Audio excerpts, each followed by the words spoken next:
आप सबका बहुत बहुत स्वागत है।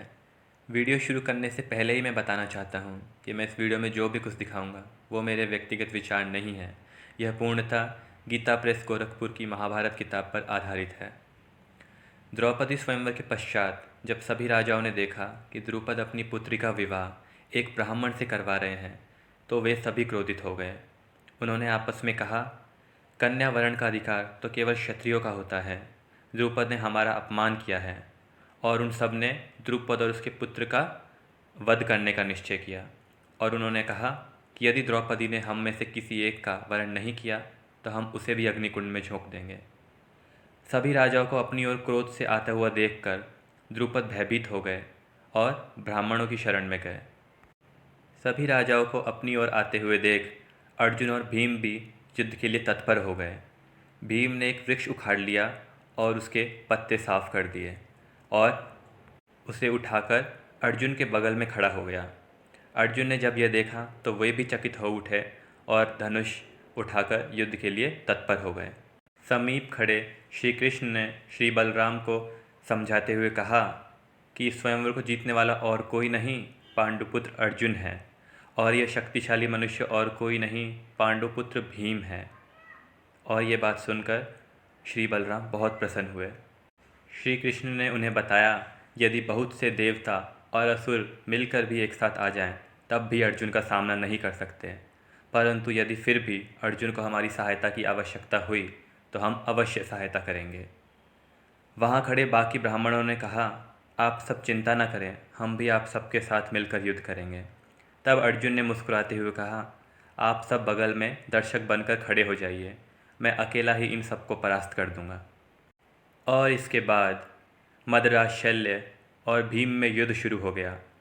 कर्ण को अपनी ओर आते हुए देख अर्जुन ने कई तीक्ष्ण बाण कर्ण पर छोड़े, जिनसे कर्ण को मूर्छा आने लगी और वे बड़ी ही मुश्किल से आगे बढ़ पा रहे थे।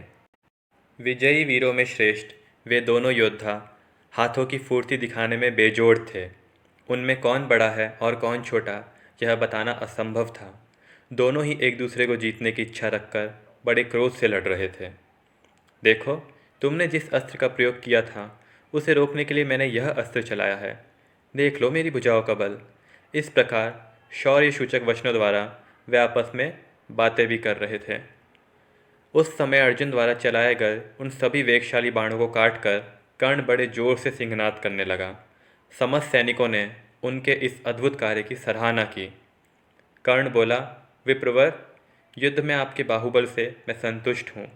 आप में थकावट या विपदा का कोई चिन्ह नहीं दिखाई देता और आपने सभी अस्त्र शस्त्रों को मानो जीत कर अपने काबू में कर लिया है। विप्र शिरोमणे, आप मूर्तिमान धनुर्वेद हैं या परशुराम, अथवा आप स्वयं इंद्र या भगवान विष्णु हैं। मैं समझता हूँ आप इन्हीं में से कोई हैं और अपने स्वरूप को छिपाने के लिए यह ब्राह्मण वेश धारण करके बाहुबल का आश्रय ले मेरे साथ युद्ध कर रहे हैं, क्योंकि युद्ध में मेरे कुपित होने पर साक्षात इंद्र अथवा पांडुनंदन अर्जुन के अतिरिक्त दूसरा कोई मेरा सामना नहीं कर सकता। कर्ण के ऐसा कहने पर अर्जुन ने उसे इस प्रकार उत्तर दिया, कर्ण, न तो मैं धनुर्वेद हूँ और न ही प्रतापी परशुराम। मैं तो संपूर्ण शस्त्रधारियों में उत्तम और योद्धाओं में श्रेष्ठ एक ब्राह्मण हूँ। गुरु का उपदेश पाकर ब्रह्मास्त्र तथा इंद्रास्त्र दोनों में पारंगत हो गया हूँ। वीर, आज मैं तुम्हें युद्ध में जीतने के लिए खड़ा हूँ, तुम भी स्थिरतापूर्वक खड़े रहो। अर्जुन के ऐसा कहने पर तब कर्ण ब्राह्मण देव को विजयी मानकर पीछे हट गया और कुछ ही समय में भीमसेन ने भी मदराज शल्य को परास्त कर दिया। तब सभी राजा भीमसेन को घेर कर खड़े हो गए और सोचने लगे कि ये ब्राह्मण देव कौन हैं। द्रोणाचार्य, भगवान परशुराम और पांडुपुत्र अर्जुन के अतिरिक्त ऐसा कौन है जो राधानंदन कर्ण का सामना कर सके। दुर्योधन, भीमसेन और श्री बलराम के अतिरिक्त ऐसा कौन है जो मदराज शल्य को परास्त कर सके। आखिर जाने तो सही ये कौन है और इनकी जन्मभूमि कहाँ है। इसके बाद श्री कृष्ण ने उन सभी राजाओं को समझाया कि ब्राह्मण देव ने बलतापूर्वक ही यह स्वयंवर जीता है। तब श्री कृष्ण के ऐसा समझाने पर वे सभी राजा अपने अपने डेरे की ओर चल दिए। आप सब ज़रूर बताना वीडियो कैसी लगी। बहुत बहुत धन्यवाद।